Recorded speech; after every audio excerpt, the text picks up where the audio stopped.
Parents always treated me like trash and gave my sister the world while they fed me the scrap, so I cut them off. Now they want me to treat them with respect and let them reconnect. I, 21F, have a non-identical twin sister, and the two of us couldn't be any more different. She is lucky enough to be very beautiful, tall, and very good looking. It was like God ticked every box that complimented her looks. I, on the other hand, wasn't so lucky. I wasn't on the beautiful side and was significantly shorter, and as of right now, I'm 5'1" while she stands to be around 5'8". She was also better at making friends and being sociable, while I was always her awkward sister. I now know that I am on the spectrum but was only diagnosed 2 years ago, and my parents, 40M and 40F, never bothered with that. Now, none of these things make my parents horrible. What makes them horrible is the way they treated me and my sister. They always treated her like she was an angel and treated me like I was a loser. This goes back as early as when we were 3 to 4 years old. For every 20 pictures that they have of her childhood, they have maybe 2 to 3 of mine. Literally, they have over 10 times as many pictures of her, and most of mine are of both of us. She would always get a lot of attention from everyone, and I got none. Our parents would also spend much more money on her too. If they wanted to spend $100 on clothes, 80 would go to her and 20 would go to me. Their reasoning has always been that she's more beautiful and it's worth spending more on her as she gets a lot more attention, while nobody looks at me anyway, so why bother with better clothes? They have literally told me that many times. I was on a sports team, and they never once came to see me playing, while they go see my sister cheerleading every week. Extend this to everything, and you know the story of my life. I hated every second of my childhood, and I hated my sister too. Practically since I was 15, I was counting the days until I turned 18 and could leave and never come back, and that's what I did. I left home the day after my 18th birthday. The night before, my parents threw a birthday party for us. Well, it was pretty much for her. Their gift for her was a 1K gift card from a luxury designer brand, while for me, it was a $100 gift card for a bookstore. They argued that this $100 gives me the same level of ability to buy the things I like, that being books, as that 1K would for her, that being expensive clothes. I hated their logic. They knew I was thinking of leaving, but had no idea I wanted out ASAP. When I left that day, they asked me to stay and allow them to help out, but I was like, I've had enough of you, just leave me alone. I never made any contact with them after that. As soon as I was able to, I moved to another city to get even further away, as I hated that city too.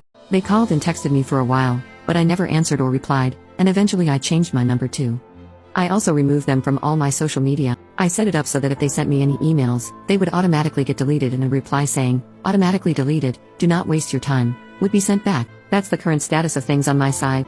2 days ago, my dad sent me a message on Facebook. My initial instinct was to delete it, but I opened it and started reading.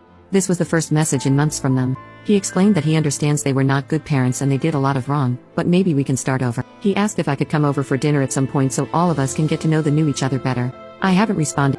I don't know if I should give them another chance or just delete this message and not look back. Update 1. Thanks for your comments and suggestions. They were super helpful and helped me see things a lot more clearly. This is going to be quite a big update, and I need to get back to my therapist as soon as I can. Before I get to it, many of you asked about my relationship with my sister. Well, there's no relationship, really. I spent all of my childhood hating her and never really had a nice relationship with her. She was not like my parents, but they had spoiled the hell out of her, and she sort of always saw herself as the better one of the two of us.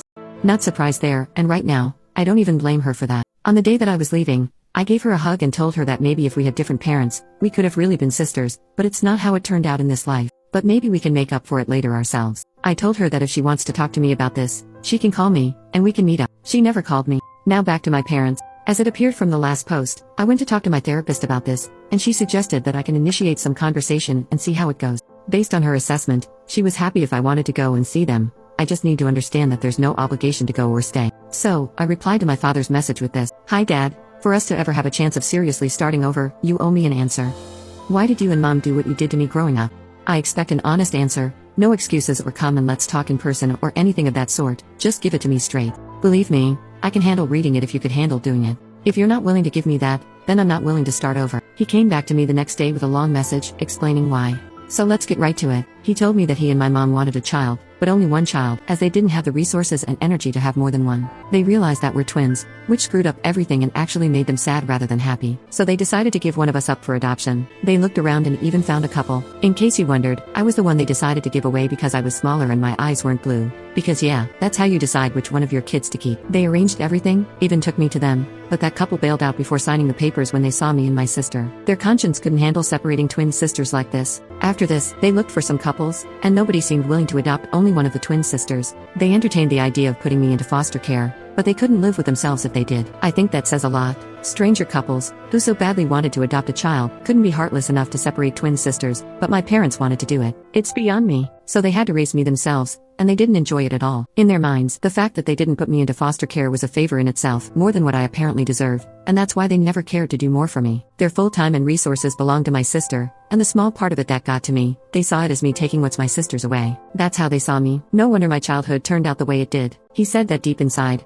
they always knew what they were doing was wrong, but they could never step up and do the right thing during these 18 years. And why not? They thought that changing the dynamic would negatively affect my sister, as she's now used to being offered more time and resources, and I'm used to not getting it, so making it more equal would be a luxury for me and a pain for her. They thought that it's not fair for my sister to be in pain for the sake of my luxury. Again, their stupid logic. I don't even know what to say to that. Ever since I left, Mom and Dad have been having trouble. My sister is off to college, and they're alone now with all the time in the world to think about what they did. They've been to marriage counseling, and according to him, that has helped them see everything clearly now and realize how cruel they were to me. He says they want to start over and make up for all of it if I'm prepared to allow them. This is quite shocking for me. This explains a lot about why my childhood turned out the way it did. I'm going to be honest, I wish they had given me away for adoption. I really do. I could have been with adoptive parents who really wanted me rather than with biological parents who never did. I still don't believe that they have changed, though.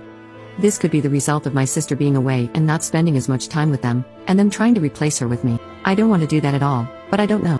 I've got to talk to my therapist to figure things out.